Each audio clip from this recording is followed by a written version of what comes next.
সমুদ্র বিশাল, এতটাই বিশাল যে আজও তার ৮০% বেশি অংশ আমরা মানচিত্রে আঁকতেই পারিনি, এক্সপ্লোরও করা হয়নি। জলের নিচেই জগৎ যেন আমাদের কাছে একেবারে ভিন গ্রহের মতো। চরম জলচাপ, সুউচ্চ জলজ পর্বতমালা আর নিঃশব্দ অন্ধকার গহ্বর, যা মানুষের চোখের আড়ালে চিরকালই থেকে গেছে। তবে যখন আমরা সমুদ্র তীরে দাঁড়িয়ে থাকি বা শান্ত জলে নৌকা করে চড়ি, তখন ভুলে যাই সমুদ্র আসলে কতটা শক্তিশালী আর কতটা অপ্রতিরোধ্য। ইতিহাস জুড়ে সমুদ্র বহু জাহাজকে ডুবিয়ে ফেলেছে, এক বিন্দু আগাম সতর্কতা ছাড়াই। ঝড় তো হঠাৎই আসে, কিন্তু শুধু আবহাওয়ার কারণে নয়, আছে রোগ ওয়েভ, যা বিশাল জলের প্রাচীর, যা মুহূর্তে জাহাজ ডুবিয়ে দিতে পারে। এছাড়া আরও কিছু ঘটনা আছে যেগুলো আরও রহস্যময়, যেমন চৌম্বক ক্ষেত্রে গন্ডগোল, যার ফলে কম্পাস ভুল দিক দেখায়। এমন জায়গাও আছে যেখানে যন্ত্রপাতি কাজই করে না, আর মানুষের অজানা এমন কিছু শক্তির কথা শোনা যায় যেগুলোর ব্যাখ্যা আজও মেলেনি। এই অন্তহীন, সর্বদা পরিবর্তনশীল জলরাশিতে হারিয়ে যাওয়া অস্বাভাবিক কিছু নয়, বরং এটি যেন সমুদ্রের ইতিহাসেরই একটা অংশ। আর সবচেয়ে ভয়ের ব্যাপার কি জানেন? অনেক সময় কিছুই ফেরত আসে না, না ধ্বংসাবশেষ, না কোনো SOS, শুধু নিস্তব্ধতা। অদ্ভুত দুনিয়ার আজকের ভিডিওতে আপনি জানতে চলেছেন রহস্যময়ভাবে সমুদ্রে হারিয়ে যাওয়া 5টি ঘটনা। Number 1, Mary Celeste. 1872 সালে আটলান্টিক মহাসাগরে ভেসে বেড়াতে দেখা যায় এক অদ্ভুত জাহাজ, মেরি সেলেস্ট। তার পালগুলো বাতাসে এলোমেলোভাবে উঠছে আর কার্গো একদম অক্ষত। কিন্তু একটা অস্বাভাবিক ব্যাপার ছিল, পুরো নাবিক দল উধাও। জাহাজে থাকা শেষ মানুষটিও গায়েব হয়ে গিয়েছিল, যেন হাওয়া হয়ে গেছে। না ছিল কোনো জবরদস্তির চিহ্ন, না ঝড়ের ধ্বংস, না কোনো লড়াইয়ের প্রমাণ। এমনকি খাবারও ঠিকঠাক ছিল, আর ক্যাপ্টেনের জিনিসপত্র ছিল গোছানো অবস্থায়। শুধু একটা জিনিস ছিল না, লাইফ বোট। 1872 সালের 7ই নভেম্বর নিউ ইয়র্ক থেকে ইটালির জেনুয়ার উদ্দেশ্যে রওনা দেয় মেরি সেলেস্ট। জাহাজে ছিল 1701 ব্যারেল ইন্ডাস্ট্রিয়াল অ্যালকোহল। সেই যাত্রায় ক্যাপ্টেন ব্রিক্স ছাড়াও ছিলেন তার স্ত্রী সারা, তাদের 2 বছর বয়সী কন্যা সোফিয়া এবং 7 জন অভিজ্ঞ নাবিক। ঠিক 1 মাসও পার হয়নি, 5ই ডিসেম্বর ব্রিটিশ জাহাজ ডি গ্রাসিয়া পর্তুগালের উপকূলের কাছে ভেসে থাকা মেরি সেলেস্টকে দেখতে পায়। জাহাজটি অদ্ভুতভাবে ফাঁকা ছিল। তদন্তকারী দল জাহাজে উঠে দেখে জাহাজটি ভাষার মতো একেবারে উপযুক্ত ছিল। পালগুলো কিছুটা ক্ষতিগ্রস্ত, অল্প কিছু জল ঢুকেছিল, কিন্তু তা এতটাই নয় যে সবাইকে হঠাৎ জাহাজ ছাড়তে হবে। মালামাল প্রায় অক্ষত, শুধু কয়েকটা অ্যালকোহলের ব্যারেল ছিল খালি। নাবিকদের ব্যক্তিগত জিনিসপত্র ঠিক জায়গায় ছিল। রান্নাঘরে 6 মাসে খাবার মজুদ ছিল, শুধু একটি লাইফ বোট নিখোঁজ ছিল। লগবুকে কোনো অস্বাভাবিক কিছু লেখা ছিল না। শেষ এন্ট্রিটিও 10 দিন আগেকার, আর সেটাতেই ছিল কেবল সাধারণ নাবিকের ডায়েরির মতো বর্ণনা। কিন্তু কি হয়েছিল এই জাহাজের সাথে? পরবর্তী মাস ও বছরগুলোতে নানা তদন্ত ও তথ্য সামনে আসে। কেউ বলেন অ্যালকোহলের ব্যারেল থেকে গ্যাস বেরিয়ে যায় এবং তা বিস্ফোরণের আশঙ্কা তৈরি করে, তাই সবাই হয়তো সাময়িকভাবে জাহাজ ছেড়ে দিয়েছিল, কিন্তু তারা ফিরে আসেনি। কেউ বলেন হঠাৎ আসা এক বিশাল ঢেউ তাদের আতঙ্কিত করে তোলে। বিদ্রোহ বা জলদস্যুর আক্রমণের তথ্যও উঠে আসে, কিন্তু কোনো লুটপাটের চিহ্ন নেই। কেউ কেউ আরো উদ্ভট ব্যাখ্যা দেন, সমুদ্র ভূমিকম্প, ভিনগ্রহীর অপহরণ বা অতিপ্রাকৃত ঘটনা। কিন্তু হয়তো সবচেয়ে ভয়ঙ্কর দিকটা হলো সবকিছু ছিল একেবারে স্বাভাবিক, ঠিক যেন সময় থেমে গিয়েছিল আর মানুষগুলো হঠাৎ হারিয়ে গিয়েছিল। আজও মেরি সেলেস্টের যাত্রী ও নাবিকদের আর কোনো খোঁজ পাওয়া যায়নি। নেই কোনো মৃতদেহ, নেই খোঁজ মেলা লাইফ বোট, নেই কোনো সঠিক ব্যাখ্যা। এরপরেও জাহাজটির দুঃখজনক পরিণতি ঘটে 1885 সালে এক ব্যর্থ বিমা জালিয়াতির ঘটনার মাধ্যমে। কিন্তু 1872 সালে সেই রহস্যময় যাত্রা আজও সমুদ্রযাত্রার ইতিহাসে অন্যতম ভয়ঙ্কর এবং অমীমাংসিত রহস্য হয়ে রয়ে গেছে। Number 2, USS Cyclops.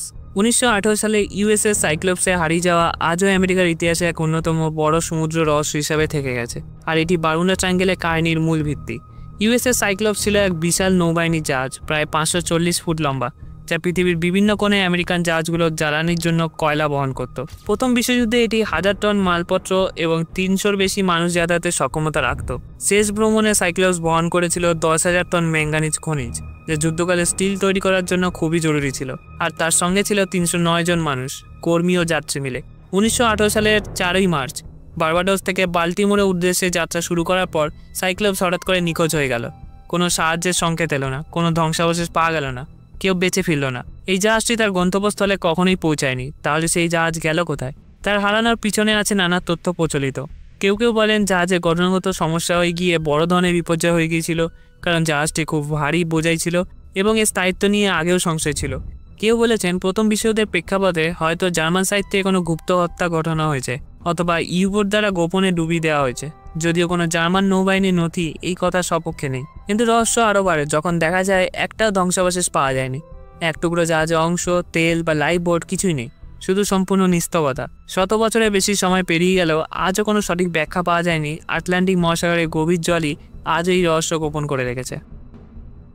Number 3, flight 19। December 1945 সালে বারমুডা ট্রায়াঙ্গেলের রহস্য গোটা বিশ্বের মনোযোগ কেড়েছিল যখন ফ্লাইট 19 নামে এক স্কোয়াড্রন মার্কিন নৌবাহিনীর 5টি টর্পেডো বোমারু বিমান অদৃশ্য হয়ে যায়। এই বিমানগুলোর একটি রুটিন প্রশিক্ষণ মিশনে ছিলেন। বারমুডা ট্রায়াঙ্গেলে বিপজ্জনক জলের উপর দিয়ে উঠছিল, তখনই কিছু ভয়ানক ভুল হয়ে যায়। ফ্লাইট 19 ফ্লোরিডা থেকে উঠছিল একটি সরল নেভিগেশন এবং বোমা হামলা অনুশীলনের জন্য, কিন্তু খুব শিগগিরই পাইলটরা তাদের অবস্থান নিয়ে বিভ্রান্ত হয়ে পড়ে। তাদের শেষ রেডিও বার্তায় দেখা যায় ধীরে ধীরে তাদের মধ্যে আতঙ্ক বাড়ছে, কারণ তারা পুরোপুরি পথ হারিয়ে ফেলেছেন এমন সব এলাকায় যা তাদের খুব ভালো জানা উচিত ছিল।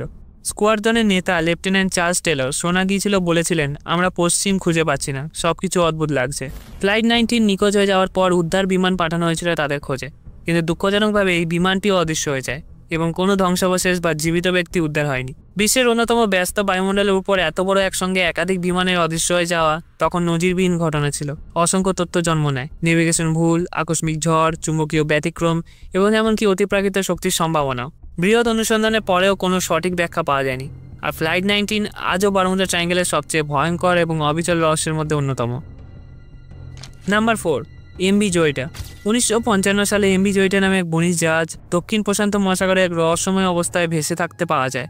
এরই তখন এক সময়কার সবচেয়ে রহস্যময় সামুদ্রিক ঘটনাগুলোর মধ্যে একটি হয়ে ওঠে। জাহাজটি অনেকটা অক্ষত অবস্থায় ছিল, কিন্তু তার 25 জন ক্রু এবং যাত্রী সবাই সম্পূর্ণ নিখোঁজ, কোথাও কোনো চিহ্ন পাওয়া যায়নি। রেস্কিউ দল যখন জয়িটায় উঠেছিল তখন তারা লক্ষ্য করে জাহাজের রেডিওগুলো অদ্ভুতভাবে জরুরি ফ্রিকোয়েন্সিতে সেট করা ছিল, যেন কেউ সাহায্যের জন্য ডাকছিল। লাইফ বোটগুলো ছিল না, যা নির্দেশ দিচ্ছিল ক্রুরা হঠাৎ করে জাহাজ ছেড়ে চলে গিয়েছিল। আরও ভীতিকর ছিল জাহাজের ডেকে ছড়ানো রক্তাক্ত ব্যান্ডেজগুলো, যা ইঙ্গিত দিচ্ছিল যে হয়তো কারোর আঘাত বা লড়াই হয়েছিল। সবকিছু দেখে মনে হচ্ছিল জাহাজে এক ভয়াবহ বিপর্যয় ঘটেছিল, কিন্তু কোনো সংকেত বা মেইডে ডাক কখনো পাঠানো হয়নি। যেন এক মুহূর্তেই পুরো ক্রু হারিয়ে গেছে, রেখে গিয়েছে এক ভুতুড়ে জাহাজ নিঃশব্দ সমুদ্রের উপর ভেসে।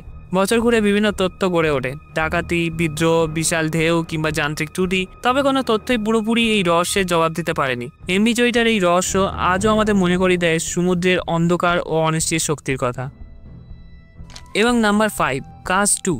2007 সালের এপ্রিলে কাস 2 নামে একটি আধুনিক 12 মিটার ক্যাটারানকে অস্ট্রেলিয়ার কুইন্সল্যান্ড উপকূলে রহস্যজনকভাবে ভেসে থাকতে দেখা যায়। উদ্ধারকারীরা যা দেখলেন তা ছিল চরম অস্বস্তিকর। নৌকাটি একেবারে ঠিকঠাক অবস্থায় ছিল, ইঞ্জিন চালু, জিপিএস ও ল্যাপটপ অন, টেবিলে খাওয়া সাজানো, এমনকি সব সেফটি গিয়ার, লাইফ জ্যাকেট সহ একদম জায়গা মতো। কিন্তু সেই 3 সদস্যের ক্রু, তারা ছিল পুরোপুরি নিখোঁজ। কোনো ধরনের ধস্তাধস্তির চিহ্ন নেই, জাহাজে কোনো ক্ষতি নেই, এমনকি কোনো বিপদের সংকেতও পাঠানো হয়নি। শুধু একজনের শার্ট একটা মাছ ধরা হুকের সাথে জড়িয়ে ছিল, আর একটা ছোট পাল ছিল ছেঁড়া। তবে খাবার ছিল না খাওয়া অবস্থায়। ক্রুরা হঠাৎ করে অদৃশ্য হয়ে গেছে। তদন্ত শুরু হলো। ধারণা করা হলো হয়তো একজন জলে পড়ে গিয়েছিল আর বাকিরা তাকে বাঁচাতে গিয়ে নিখোঁজ।